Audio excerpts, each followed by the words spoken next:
हा नगारखाना दरबारात येण्याचा प्रमुख दरवाजा गडावरती येण्याचा प्रमुख दरवाजा महादरवाजा 500 फूट खाली आहे, तो हा नाही.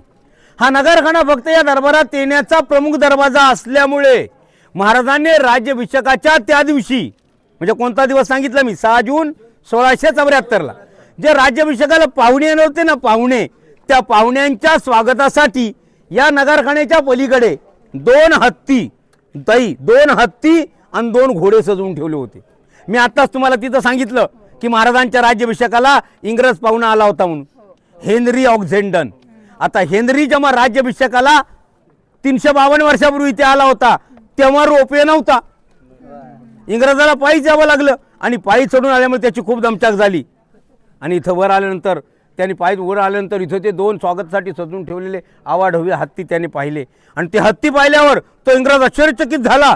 तो विचार करायला लागला की माझ्या 2 पायाच्या माणसाची वर येता येता एवढी बिकट अवस्था झाली तर महाराजांनी हे 4 पायाचे आणि आवाढव्य शर्यतीचे हत्ती या गडावरती कसे आणले असा त्याला प्रश्न पडला. त्याचा प्रश्न त्यांनी त्याच्या रोजनिश्चित डेली डायरीत लिहिला. आता हा प्रश्न त्या बहादराने त्याच्या मनात पण ठेवला नाही. त्याला लागली उत्सुकता, ज्या गडावर हत्ती आले कसे, आणि त्यांनी दुभाषिक आणला होता बरोबर सर, ज्याचं नाव होतं नारायण शन्मी. याला जाऊन विचारलं नारायण शन्मीला की बाबा रे, माझ्या 2 पायाच्या माणसाची वर येता येता एवढी बिकट अवस्था झाली तर महाराजांनी हे 4 पायाचे आणि आवाढव्य शर्यतीचे हत्ती या गडावरती कसे आणले असं त्यांनी नारायण शन्मी त्यांनाच म्हटले आपणच खूप हुशारात, याचं उत्तर तुम्ही शोधा, हत्ती गडावरती आले कसे. आता सर सांगा बरं हो, त्या राज्याभिषेकाच्या गडबडीमध्ये इंग्रजाच्या या प्रश्नाला कोण उत्तर देणार, हत्ती गडावरती आले कसे साहेब, त्यामध्ये तो त्या काळातला इंग्रजी बोलणारा माणूस, आपल्या इथला कोण बरं माणूस उत्तर देणार होता त्याला, कोण देणार होता, कोणीच दिलं नाही. आणि त्याचा तो प्रश्न सर आज देखील प्रश्न म्हणून बिबिडीत उपस्थित आहे, बिबिडीत. आणि त्या प्रश्नाला अलीकडच्याच काळात इतिहासकार अगदी तर्कशुद्ध उत्तर देत आहेत. इतिहासकार म्हणतायत की जे 2 मोठे हत्ती होते ना, त्या हत्तीना लहानपणी चित्ते वरती त्यांना इथंच वरती मोठं केलंय,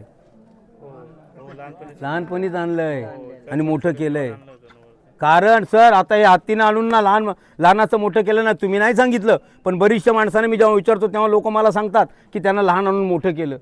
बऱ्याचशा लोकांना समजलंय हत्तीची पिलं आणून वर केली, पण याच्या पाठीमागचं कारण लोकांना माहिती नाही दादा. कारण आहे का, यूट्यूब आणि फेसबुकमुळे समजलं हत्ती कसे आलेत ते, पण याच्या पाठीमागचं कारण लोकांना माहिती नाही. कारण आहे का, कारण एका हत्तीची वाढ, साहेब ऐका हो, एका हत्तीची वाढ 3 वर्षात पूर्ण होते आणि या गडाचं काम 14 वर्ष चालू होतं. हत्ती लहान आणून त्यांना मोठं करून त्यांचा काय उपयोग करून घ्यायचा, या आपल्या राजांची त्या काळात ती दूरदृष्टी. इंग्रजाला काय कळणार आहे, हत्ती गडावरती आले कसे. बोला छत्रपती शिवाजी महाराज की जय. धन्यवाद.